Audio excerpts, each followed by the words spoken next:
Everybody?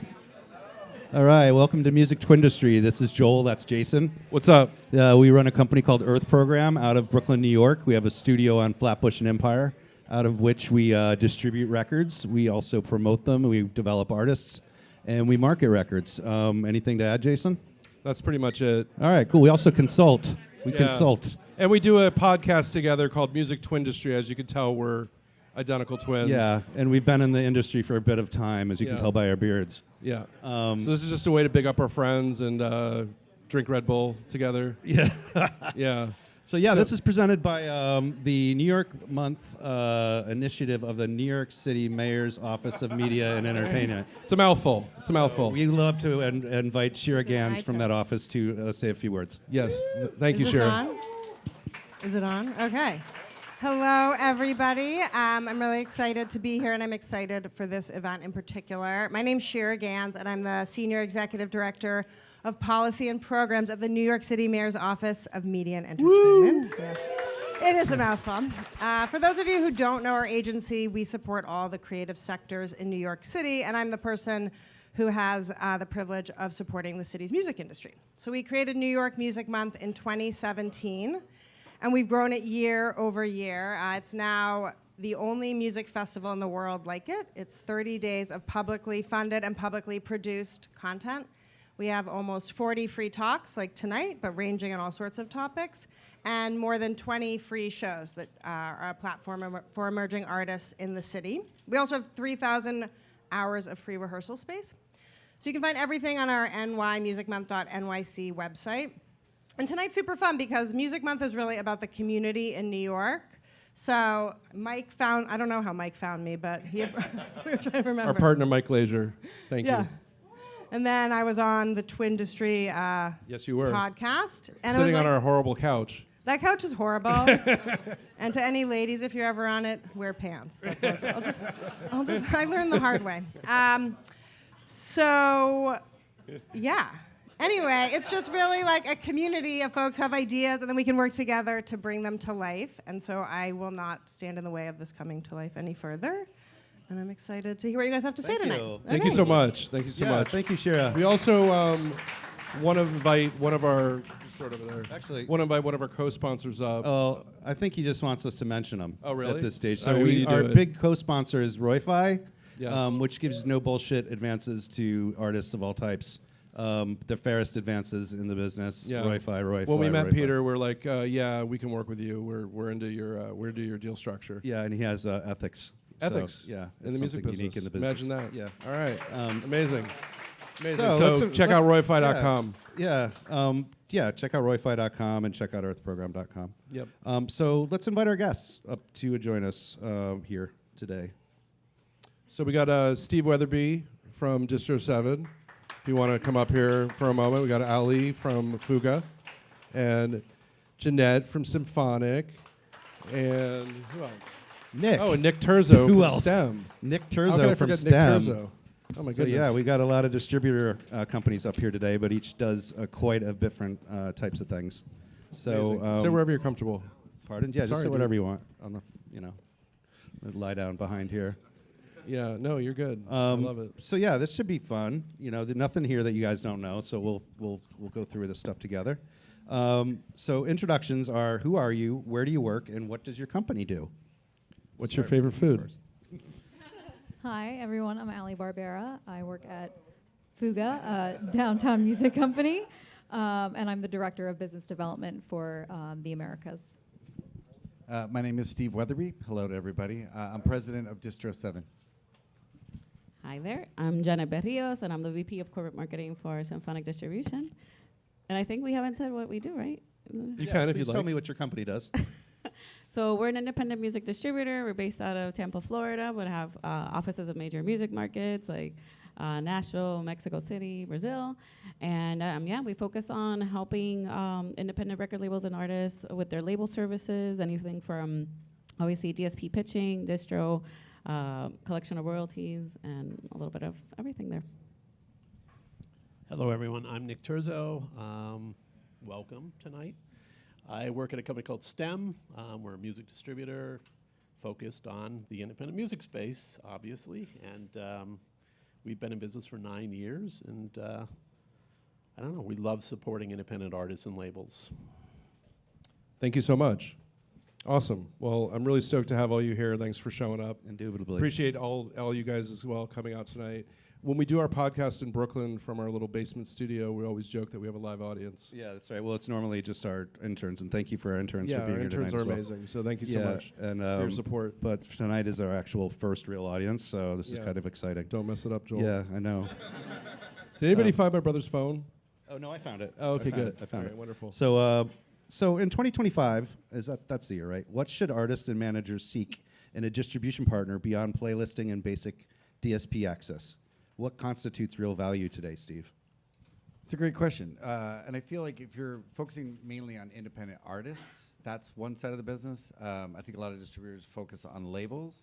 So I think you really have to kind of look and see like where you are at as an artist and or a label, and what services you do need. You know, to depend on your distributor to act as a label is a little bit challenging.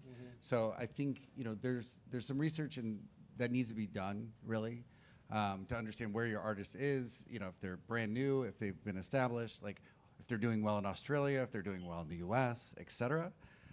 So I think you kind of have to look into it. So to answer your question, I think you really need to understand who the distributor is, what they offer, and really what it is your artist needs. I guess. So there are a ton of different distributors, and they all offer different things, right? Right. So like for instance, Fuga, can you give us your differentiator, because you guys are technology, right? Right, yeah, we're a B2B music distribution provider, so we work with, yes, independent labels, but we also work and empower some larger independent DIY artist distribution platforms,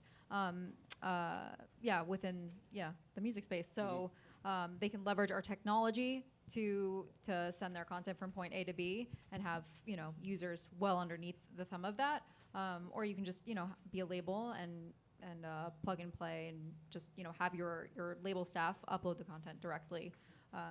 But it really finding a partner that fits your strategic needs and long-term plans is really the name of the game. It's not like a one-size-fits-all model. Right. So. Right on. That's a good point. And so with Fuga, do you guys have like services? Because I know probably each distributor has like, you know, I know you guys have services for helping records break, you know, for helping artists, you know, further you know, push the record forward and bring visibility to it and stuff. Obviously, that's not something that is just given to you as just when you sign up to a DSP, right? So Sure. Or to sign up as a client of a distributor. So more than just pushing things to a DSP, what can you expect a distributor to do without paying for it, right? Like not much, right? Yeah, no, I mean, standardly, I would say probably not much. Okay. You know, you can leverage marketing services, which is like traditional editorial pitching, but the success that's garnered from that is it's really 50-50. I mean, you have to be contributing, you know, provide all of the marketing drivers that we would need to then effectively pitch it out and build a compelling narrative around the artist's release to then actually get it playlisted. So yes, DSP pitching is like a standard sort of add-on service that most distros can provide. On top of that, you know, audience strategy services where you've got like a really, you know, highest priority release of the year that you need. There's a gap in that campaign that you need, you know, your distributor to fill. Mm-hmm. So if you wanted to run something as simple as like ads on platforms, we can provide that for you. Yeah. You know, manage the budget for all of that. But it can go so much farther, like beyond that too. It's not a one-size-fits-all model. No project and release is ever the same. So we leave the terms audience strategy quite open-ended in what services that encompasses, because, you know, we like to be flexible and provide our partners, you know, exactly what they need, and we talk about that together. Right on. So, Janette, what do you think most effective artist teams do to ensure their releases get proper support from your platform for DSP? Yeah, so I think the key thing, which I also wanted to add it on to the previous question, when managers Please or labels are looking for for a distributor, is how does the communication with that distributor look like, right? We know that there's a lot of DIY distributors that perhaps the customer service is going to be a little bit lagging, right? Or perhaps you might be at a different tier, that you actually have a direct contact in that company. So I think that, going back to the original question, I think that's important. And then also in terms of where your audience is and how perhaps that distributor is able to help you, to develop audiences, beyond here in the US. So evaluating, if you have an audience in, let's say in Latin America, do they have representation there in Latin America? If Africa is a market that maybe you're interested in, do they have those types of relationships that can help you expand? And then going back to then the, this next question, then it's all about communication. For us, it's, if the, the client has somebody that's assigned to them, essentially the way that looks like is that, we always say, okay, 6 to 4 weeks before, a release comes out, obviously, have it in the system, communicate to us what the plan is. And then essentially too, what, it's not only like the uploading it and let's say submitting your marketing drivers, but it's actually having a plan, and because. That part. Yeah, because, yeah. Because essentially those editors and all those DSPs are going to want to see that, what is this like, what is the 6-month plan going to look like? Or if there's already kind of like a strategy built in for, the next year, because they just want to know that it's not like kind of like a one and done situation. So communication is always going to be really important. And yeah, just kind of like oversharing, what's happening, because we're the ones that are going to go back for you. So we need as much information as possible. Yeah, it's a true partnership, right? Yeah.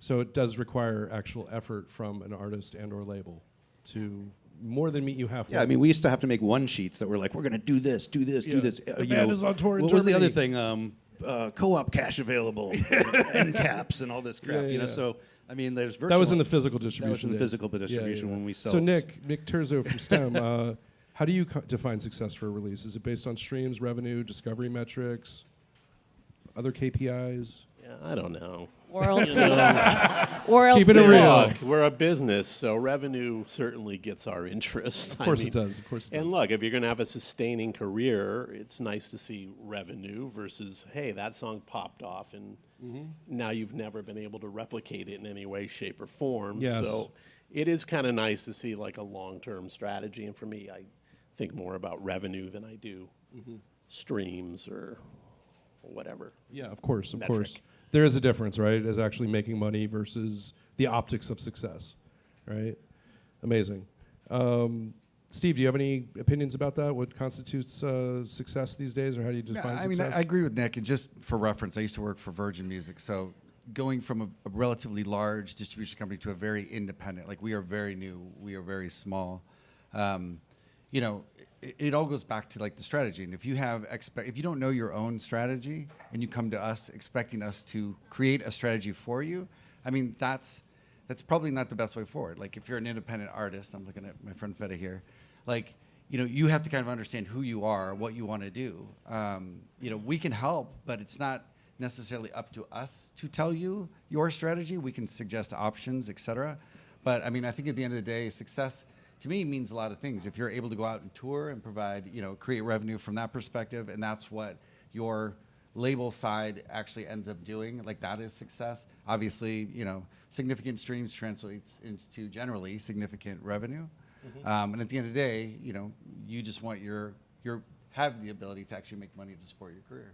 Amen. And I think that there's different scenarios to what success can be, right? Because Sure. it depends on what we're talking about. Right. And every artist, every label is going to have like that different, and each project is going to be its own KPI It and has what is to the be. mission here and where we're trying to We're always like, achieve. what's blowing up look Yeah, like no, to we you, right? meet with artists at Earth Program, and they're like, I want to blow up. I'm like, cool, I want you to blow up too. What does that mean? Yeah. Like, let's define what blowing up means in Yeah, this like, day do you and want age. to And do you get want there, to yeah. tour? Do you want to open up for somebody? Do you want to go to a specific city or market or territory? Right. Do you want to get X amount of streams? Do you want to be in X amount of playlists? So I think sometimes it's just like boiling it down to like what you want to do, and then you can kind of deconstruct like what are the things you need to do in order to get to that. Yeah. Right. And do you want to have a sustainable career, right? Like I always tell people, it's like, this is your Starbucks job or whatever job it is. It's like, you don't try it for 6 months. Like this is it.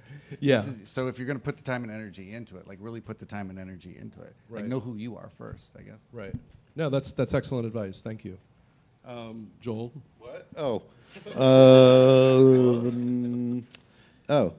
So, what are your thoughts on release volume in the current market? Should artists release more singles, fewer but larger records, or something in between?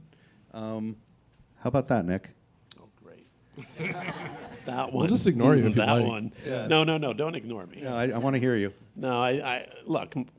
Here's my feeling. It's a world of consumption right now. Sure Unfortunately, that's not where I came from.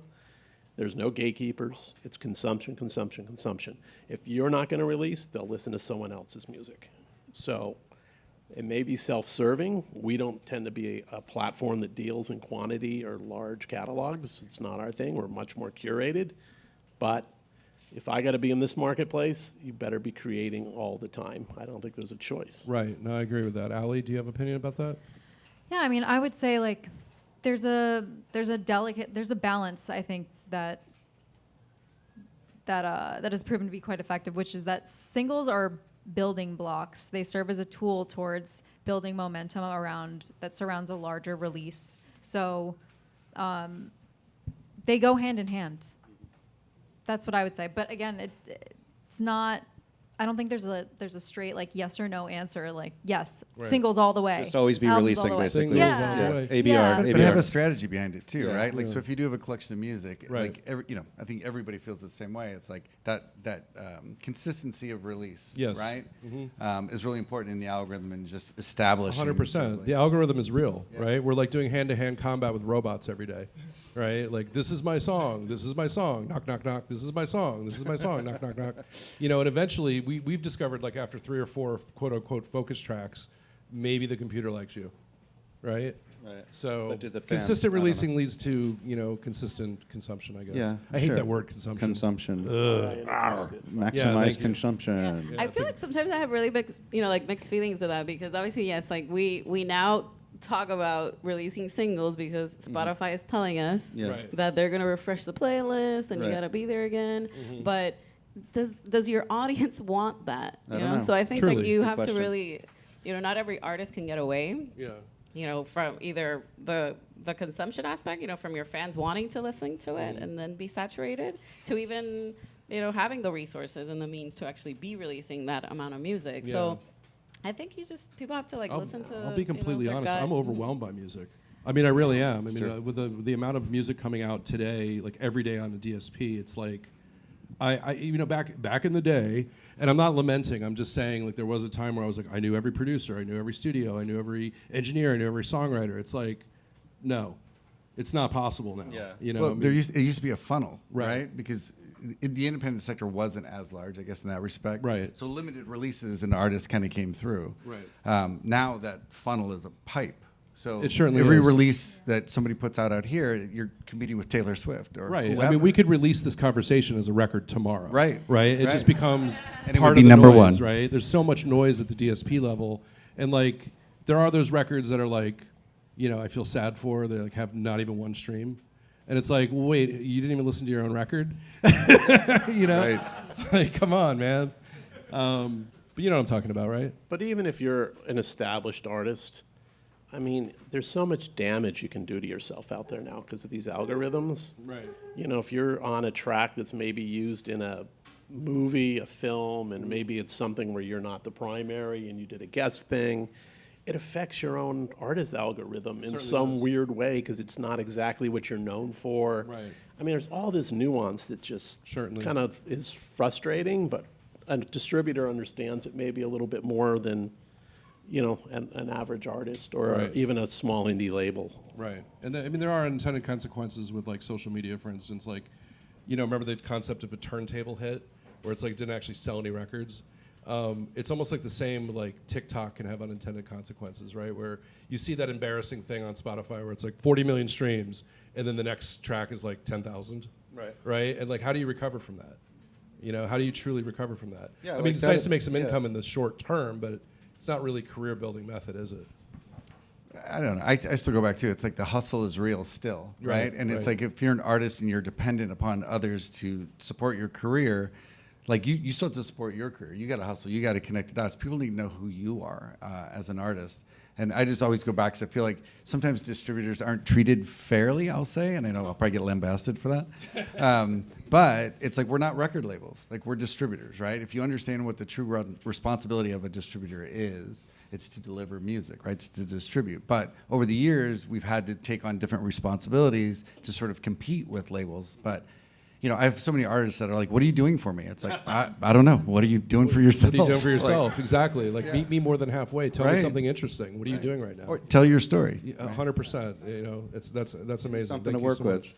Yeah. Yeah, I mean, that also leads into the good questions like, is it even possible to just, with the saturation of AI and all the crap that we see online, a new song every day, a new song every second, is it even possible to break through without advertising, without marketing, without just with pure distribution, or is that just dumb luck? I am an optimistic. Loaded question. No, I'm an optimistic when it comes to that because those AIs don't have fan bases. You have fan bases. You have multiple platforms that you can be promoting, this music and engaging with your audiences. So yeah, and just like, as sneaky as maybe some of those those folks that are uploading the music and using, very crafty methods of metadata, then saturate yourself and how you have to also use metadata to your benefit.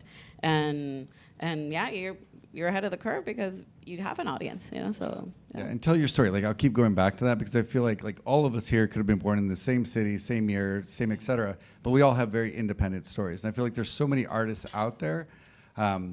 Like what is unique about you? What is what makes you different than every other artist out there, right? It's like find that identity to help kind of cut through some of the noise and the madness. For sure. Yeah. Amazing.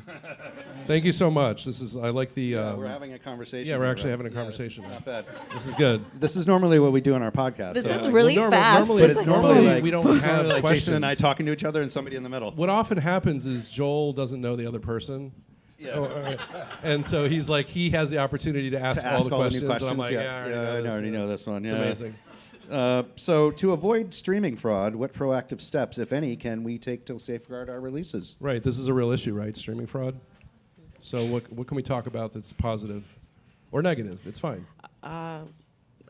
Playlisting, be careful with the playlisting services that you use. If somebody is promising you that you're going to get X amount of streams, if you pay X amount of money, then obviously that's not Don't real. do it. Don't do it. Yeah. Stay It's far too away. good to be true, right? Yeah. Right. Yeah. Right. And you get taken down from the DSP platforms as a Yep. result of bad Yep. practice. We recently, at Symphonic, we have now a feature, it's called Stream Safe, that identifies if your release has Acceleration on it, or Oh, that's cool.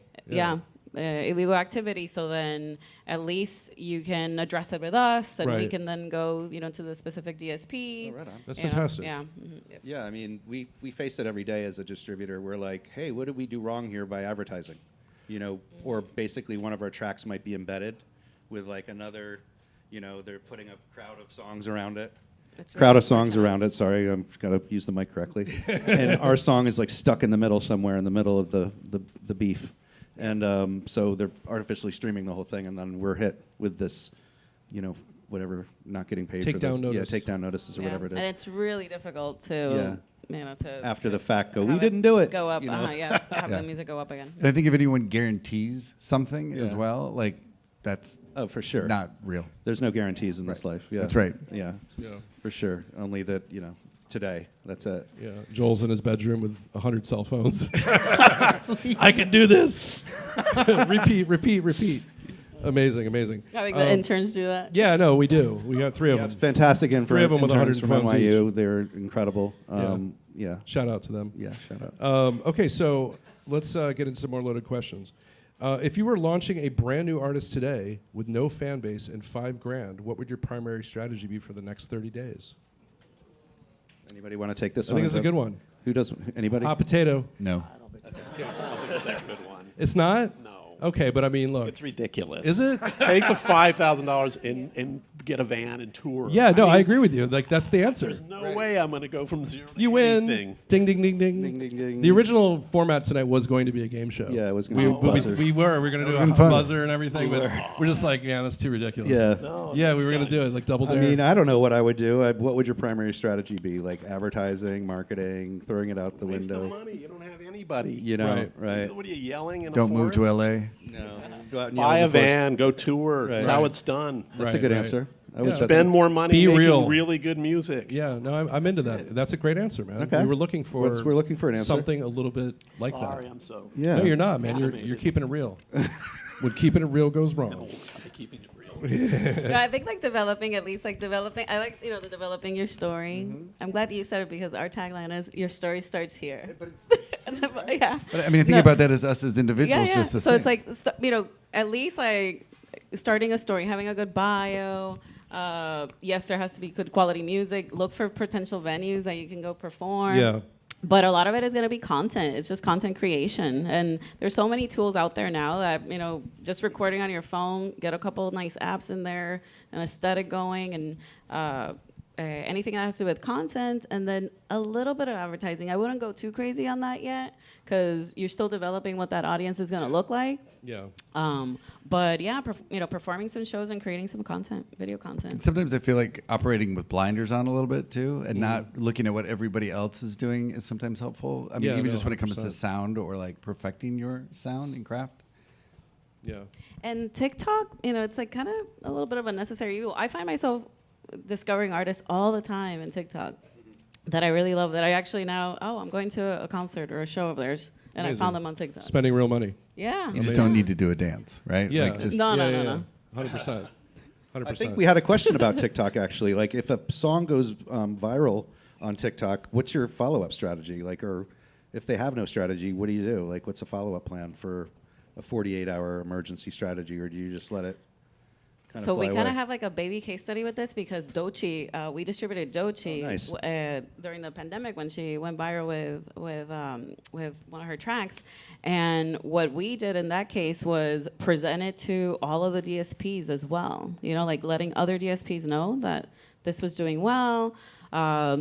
The team also came up with another digital strategy within TikTok as well to find it other opportunities in there too. But at least that can be kind of like at least the beginning stages for that. But it's been phenomenal, just to sit it over here in the bleachers and seeing everything that she has done, after going viral on TikTok, And I don't think you can assume it's going to translate. I think that's the challenge, right? It's like just because you're hot on TikTok doesn't mean you're actually going to have streams on Spotify. Totally agree. Yeah, I've I mean, seen I go that over too. just from one platform to the other, and it's not translated whatsoever. Right. Or Well, it's try to like, get what- kids to close one app and open What up can you another do one, to get right? them to jump from TikTok to Spotify or Apple Music is beyond me if their native platform is TikTok. Right. But you know what? I think there are articles that say that it does translate. Yeah? That if you're going viral on TikTok, it's gonna also stream, and you're gonna see it on Spotify. Even Spotify has playlists that are just specific to viral songs Right. in TikTok. Amazing. Okay, awesome. In your opinion, what is the biggest time waster for artists? Ali, you want to answer that one? I'm thinking. Yeah, take your time. What was that? What did he say? The biggest time waster for artists. This is gonna sound, I don't know, maybe silly, but not being true to yourself as an artist. Like Steve just said, following what everyone else sounds like, what everyone else is doing. That's boring.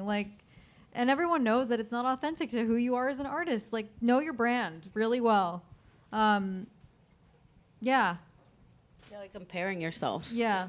Yeah, that's the worst. Yeah, That's the one. That's the one that gets you, Nick? It's comparing yourself. Put that on the T-shirt. It's such a waste of time. Yeah. Stop. Not only that, but if, an artist is utilizing social media because their manager's telling them to, and that's just not part of their brand at all. And I It's mean, like forcing them to interact with their clients or exactly. their audience, rather. There can be a creative way to do it in a way that's funky and quirky to who that artist is, but I think when they have a manager that's telling them, make content, put it on socials, it's very cookie cutter, or I've seen this before, but I've seen it also done really well where an artist really leans into just being weird, Yeah. and it works so well. Yeah, weird is You know good. it? Do you have any like recollections of an artist like that really nailed it? Yes, the band Toledo does this very well. Okay. Yeah. Awesome. We'll look them up. Toledo. Yeah, they're fantastic. All right, let's do it. Yeah. I wish we could get onto the screens right now. I would. And their music is great. But it is weird for like somebody to study somebody else's case study and try to replicate it, right? There's no replication. There's no guarantee. I've had Well, there's people no like, real I want map to that do you can marketing follow like this every single artist. I'm time. like, ugh, you're not like this artist. You're hyperpop this month. You know, like, you've decided to take a left turn and go into a genre that you normally don't do. Yeah. Yeah, I get it. Excellent. This is. Does anybody else have anything to add to that? Like, what else could anybody do poorly, or is that the main answer? Is not being true to yourself as an artist. I mean, I think that's true. Like, I love that. I always go back to TikTok because I feel like everyone they're uncomfortable. Some artists are uncomfortable with TikTok. Yeah. Like I always say, like rock bands, they're like, nah, I don't want to be on TikTok. I'm like, well, just don't do a Yeah. dance. Like, Yeah. like be yourself. Yeah, it's awkward to watch those. Right. It is awkward to watch this. I think also being humble.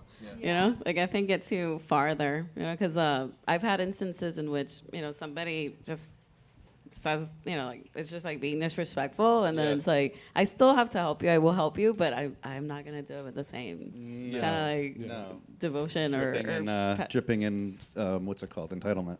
Yeah. Yeah. Mm-hmm. gotcha. Being humble, because like this is a relationship business, and yeah. You just, Oh, for sure. It's yeah, all like, about who you know. There's like I even looked it up. There's like a quote that you could, which I don't know if this is verbatim, but it does say like you get more flies with honey than with vinegar.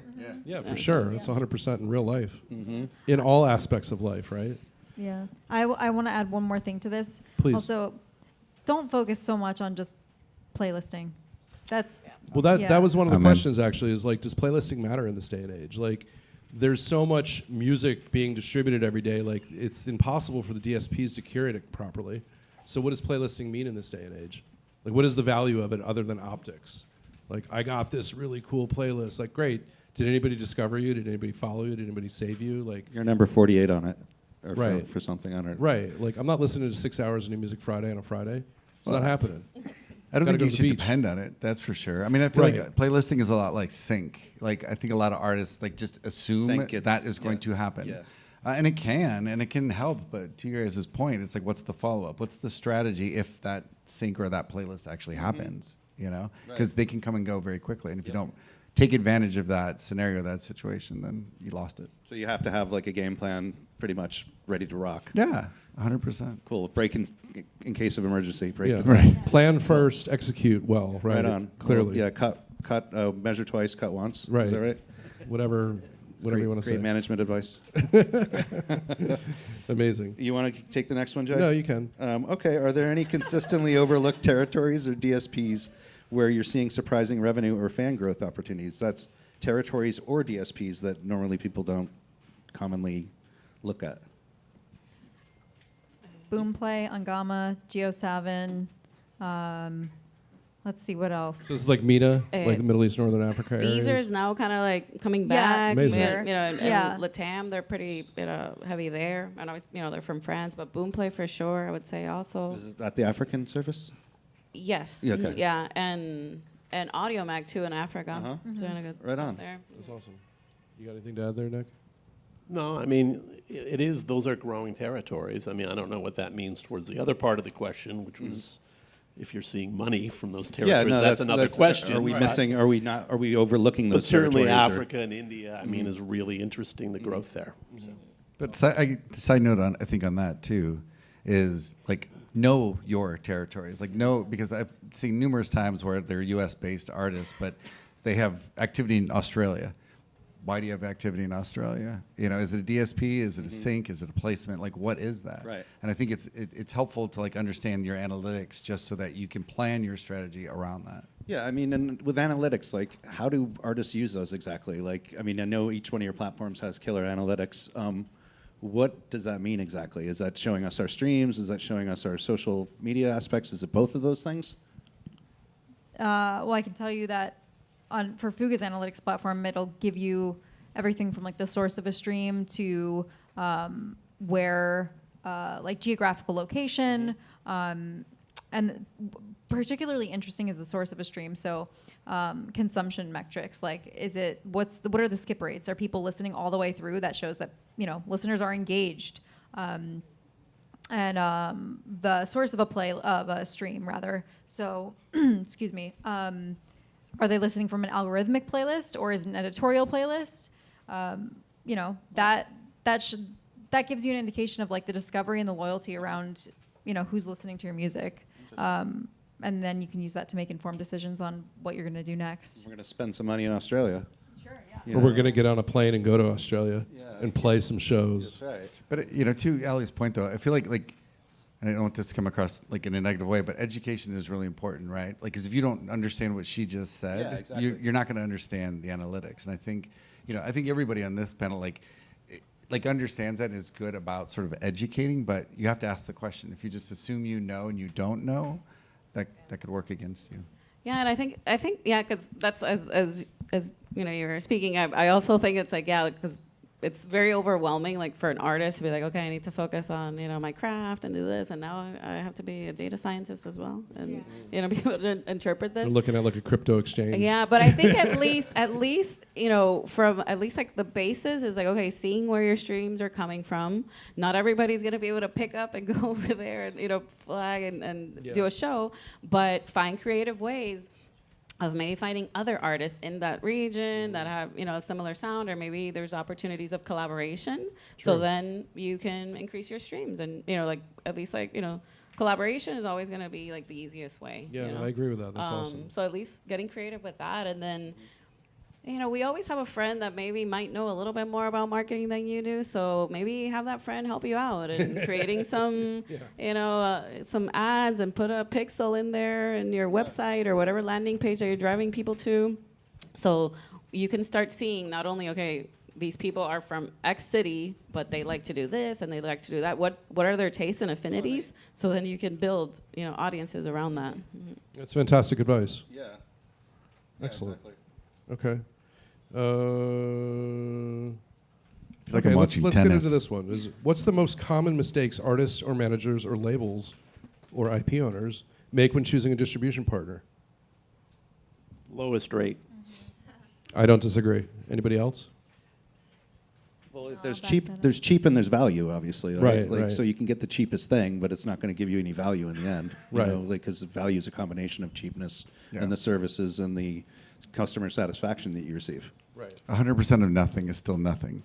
100% of Right, zero is exactly. zero. Yeah. Yeah, absolutely. So, you know, Look, it's a golden period. Yeah. I mean, when we all started, some of us here, a little less hair, you know, your careers were tied up for 35 years, 40 years, the rest of your life. With a traditional record I deal. mean, the ability to like be able to come to a company like these companies here with like what these platforms offer, like on business intelligence and how they can help you with the DSPs, and they understand every little nuance, and know that you could be free in a year and a half or 2 years again. It's like, that's crazy. Yeah. So especially if there's money involved, I mean, because then you're free. We don't own anything. Right. You own your copyrights. Yeah. I mean, it's really a golden era Yeah. for artists and labels. I think it's true. I'm not from New York, and I'm like, is that thunder or is that the train? no, it's probably a train. That's a Good to know. subway. You're always talking about trains. LA Jason. guy, yeah. What's up, dude? Excellent. No, it's like we're like LA guy. Yeah. Joel, pick another one. Oh, we're running out of questions here. We might have to go to Q&A in a minute. We're going to anyway. We're almost yeah. out of time. Oh, really? Yes. How delightful. So, I mean, what impresses you when an artist pitches themselves to you? Like, what's actually like a decent story or a decent pitch that you've seen? For me personally, like I feel like it's when they kind of know who they are and they're very like opinionated, like not opinionated, but like strong in selling who they are. Like I think that's the first step. You know, I think with everyone, it's just like know who you are, and then, you know, it's not being arrogant, but it is just kind of saying like, look, this is my style, this is my strategy. I think if you come at it with questions more than answers, that's not as impressive. No, that's Yeah, I a agree with perfect thing to say. that's fantastic. Yeah, I mean, you're not there to guide them exactly, right? Or Well, I think you can guide them, but it's like, you know, there's a lot of artists in this world, and there is no like true education for artists, but you got to kind of find your lane, and then you got to find the right teams and people who are going to help support you. And if you know, maybe you're not ready for a significant distribution deal, but you know, like I always say, it's just like reach out to me on LinkedIn, like ask me a question, like I'll help guide you or at least connect some dots for you. But you got to kind of figure out what your strategy is. It's real life. Yeah, no, exactly. You wake up every day and, you know, somebody doesn't tell you to put your shoes on. It's true. Yeah, so, you know. I don't know. Do yeah, they? You know. That's amazing. Okay, wonderful. Do you? We're gonna go to questions from the audience. I think that's If there are any, We're at that. Yeah, if there are any. Does anybody have any questions? Like, let's make this fun. Yeah, all right. Okay, wonderful. Miguel, you want to grab the mic over here? Yeah. Oh, you got it. Amazing. Mike Laser, everyone. Thank you. Hey, how you doing, guys? My name is Good. Nick. Hey, Nick. I'm an artist, but I'm also in sales and navigating this industry.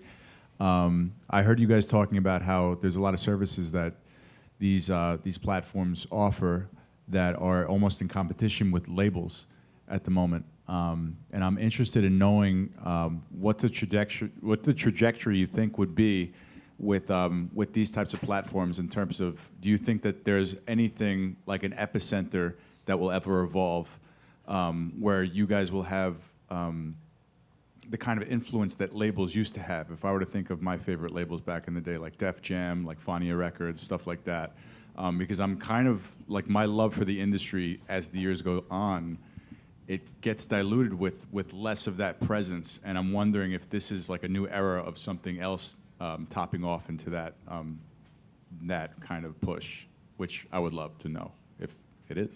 Thank you. I feel like historically, you know, there's been less and less major record labels, and now the independent music sector is continuously growing. We're kind of like independently considered almost like the fourth major, you know, with all these independent music distributors. Record labels now aren't gatekeepers anymore. You know, there's a lot of access to information. They used to be the ones that if you wanted your music video at MTV or you need to do this XYZ, like they're the ones that would figure it out. But now you just go on YouTube and find out how this information works. There's also now more outlets to promote yourself. So, you know, you can control your audiences, seek out new ones. Major record labels to me are funding, essentially. But with that, then there's like the creativity aspect that's, you know, that you have to kind of, you know, jeopardize in a sense, and the control, you know, of your music, your direction, the ownership of it. Obviously, you know, I'm going to be biased because I'm in independent music, but I feel that, you know, artists should ride the wave as, you know, as far as you can, being independent, you know, and having that control and getting creative now. Even, you know, the sponsor today, Ro-Fi, they offer, you know, some funding options as well, which seem very fair. So kind of getting creative with that sort of funding, like the funding options that are there, that you don't have to then, you know, commit to giving ownership of, you know, too much ownership of your music or your creativity in general. We'll never be Def Jam. We're never going to do that. But do you want to be? I don't know. I come from an A&R point of view, so I kind of always thought having a strong brand was important to artists and what attracted artists.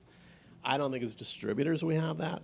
You know, the real strength in our garden is the fact that the DSPs, we have those relationships. We know what's going on at all times. We know if they're changing anything.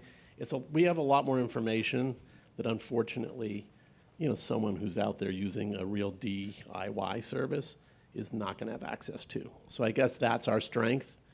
And I mean, in our case, there is some curation. We're not totally just B2B.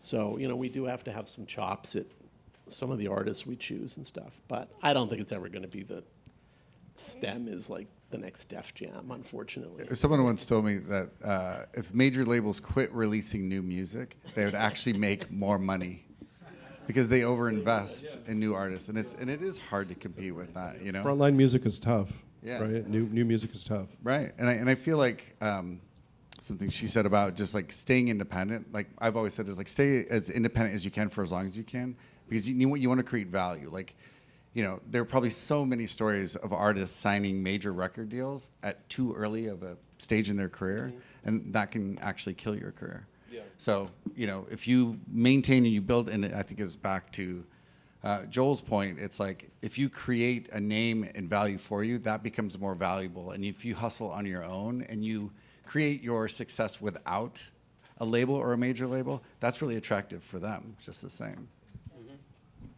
Agreed. Wonderful. Thanks for the nice question. That was great. Who else is next? Anybody? No, it did.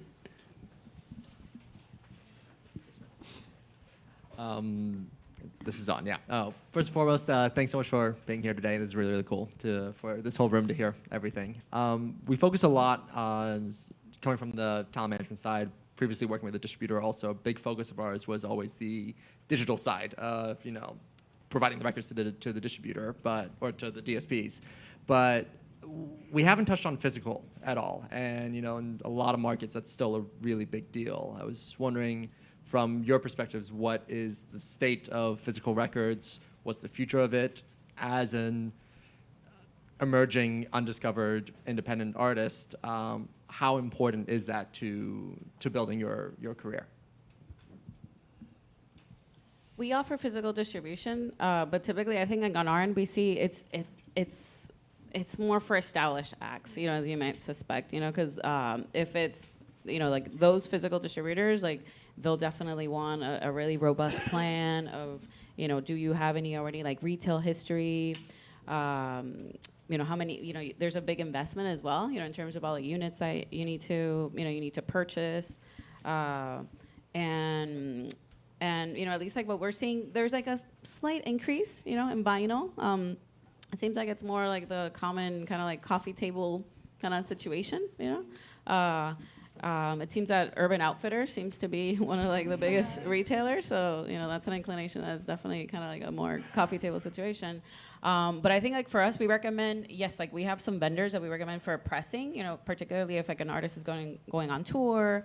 It's a great resource, for like just additional income, and it's kind of handled on a case by case basis to see like when's the right time. If you have like history of sales already, then what can be the right time to then enter in different markets. And there's now like Amazon is becoming really aggressive with it. Walmart now is starting on that end as well, Target. So there's a couple of retailers, but you have to have like a really stacked plan, in order to qualify for it. Yeah, I was just going to say, just to back up what Janette said, just on the Fuga side, we tend to ask those same questions. Like, do you have a history telling, to retail, what does that look like?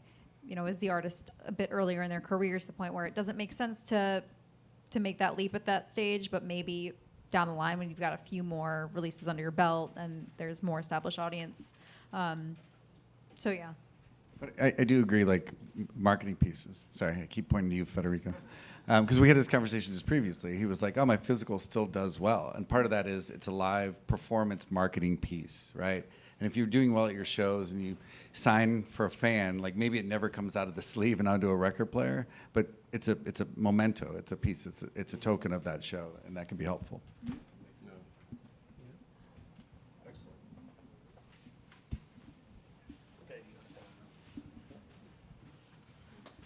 Thank you. I think it was stated by someone on the panel, like it's a golden age. I think you said that. Like in a couple of years, it can be free versus dedicating your entire life. I guess the question is it ever too late to study music? And is it different for male or female? It's what your goal is. I mean, if you want to play music, everyone should play music. If you want to make a living playing music, that's a different metric altogether. So I say everyone play music because the world needs everyone playing music right now. We need you. Yeah. Like I feel like music. yeah, I think I was liken it to like actors, obviously being from LA, it's like people come in when they're 18 or 16 or whatever to be an actor, but you may not find that role till you're 70. But if you don't give yourself that opportunity to work in it until you're 70, you'll never find that role. And if you're passionate about it, why not? Yeah, I literally, like my coworker's mom literally just released, she's 70 years old and just released her first single ever. Amazing. And my coworker is saying that, and she's recording videos of her dancing. It's like bossa nova. And she's like, oh, my audience really likes when I dance, so I'm gonna stick to dancing videos. And she says that now she wants to record more music. She has more songs she wants to put out. That it's just like, That's she's fantastic. just like flourished because she started, now. That's I awesome. feel like that's So why healthy not? for her too, right? Yeah, It's like yeah, absolutely. Absolutely. She's gonna She live to looks be so happy 150. doing it. Yeah, Exactly. like, absolutely, go for it. Wonderful. You? Hi, I'm Luana. Hey, Luana. I'm with Symphonic Distribution. I joined 2 years ago. My question would be, is there a possibility that you will partner up with music supervisors in the future to really pitch songs to when they have an opportunity for film or TV? So we actually have a division called Bodega. They're based out of here, out of New York. That we can probably put you in touch with them because they're the ones that do the pitching for all the different opportunities, and I'm sure they're always looking for new supervisors to pitch music to. Mm-hmm.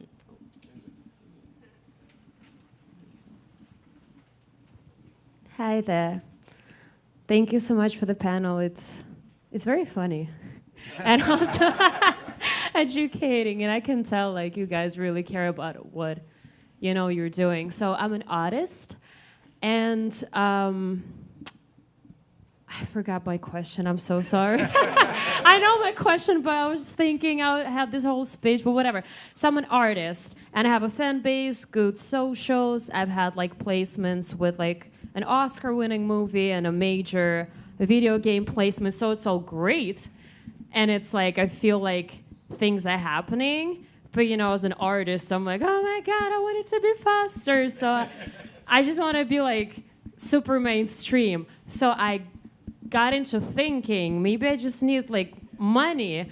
So well, that's my logic, okay? But obviously it's not 5K, right? So realistically speaking, how much money does an artist who has a fan base but still not a major artist need? And what should I spend this money on? That was actually a really good question.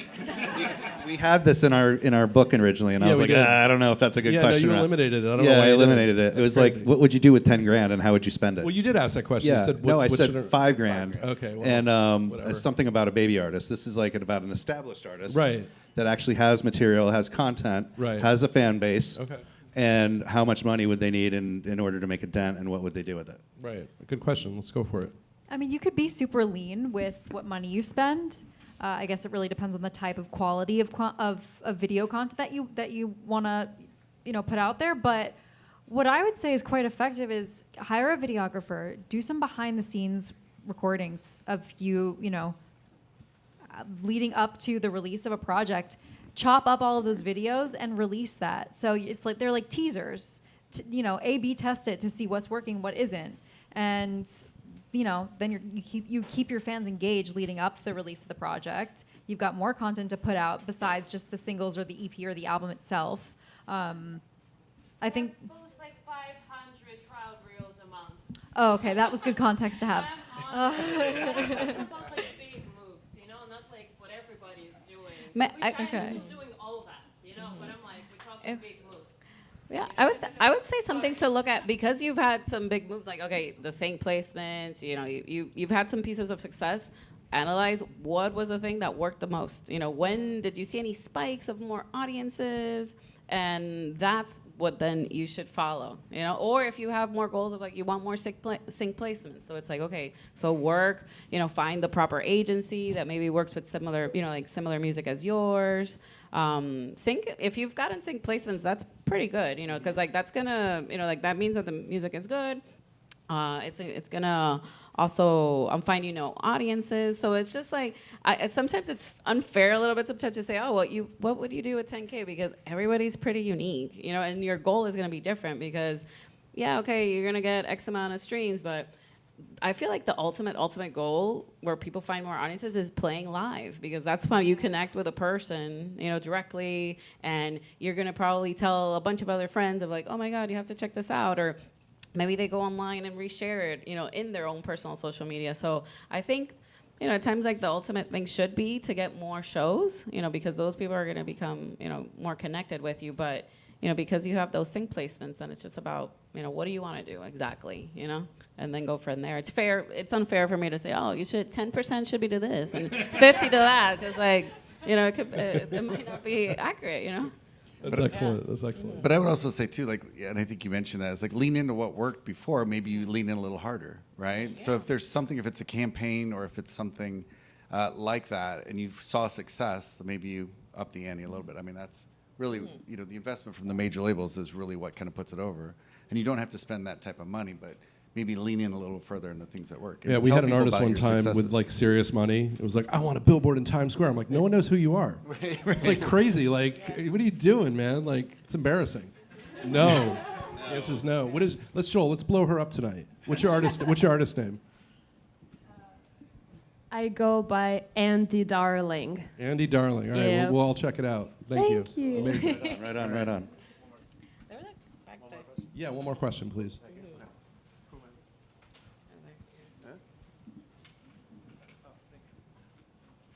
Thanks. I wasn't sure if you were pointing at me. I'm Ryan, independent recording artist and producer. You've all kind of touched on this a bit, but I guess I just wanted to dive a bit deeper into it. When it comes to gauging how sustainable an artist's career might be when they're in the earlier stages or they're an indie artist, I'm curious kind of what aspects of release strategy and brand strategy do you find particularly convincing? From your perspective, and also when it comes to talking with labels, or just any investors who could potentially like kind of further the career.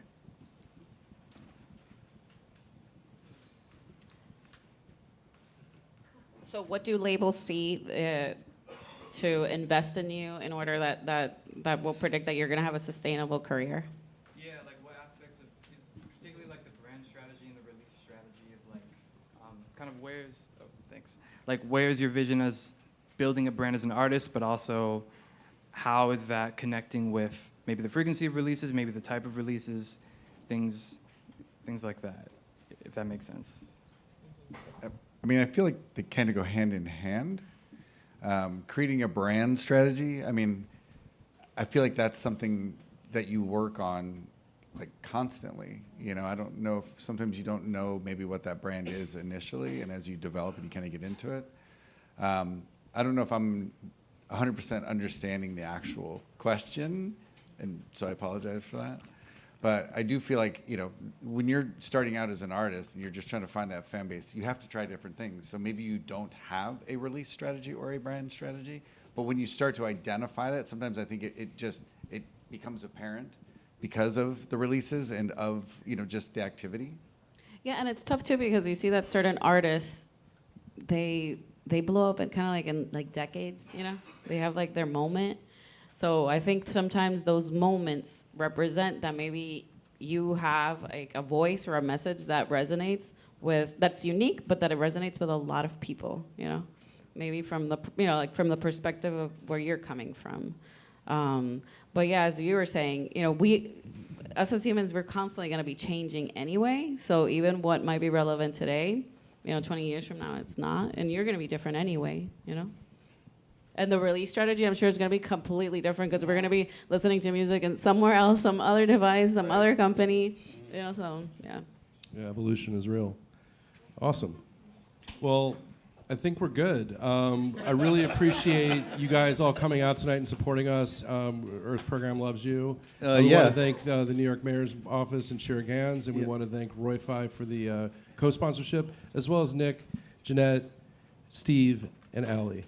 Thank you so much, guys. Really Thank you, guys. Thank you. Do you guys, let's give that little URLs. It's for your businesses, so everybody can follow along and go to your company's website.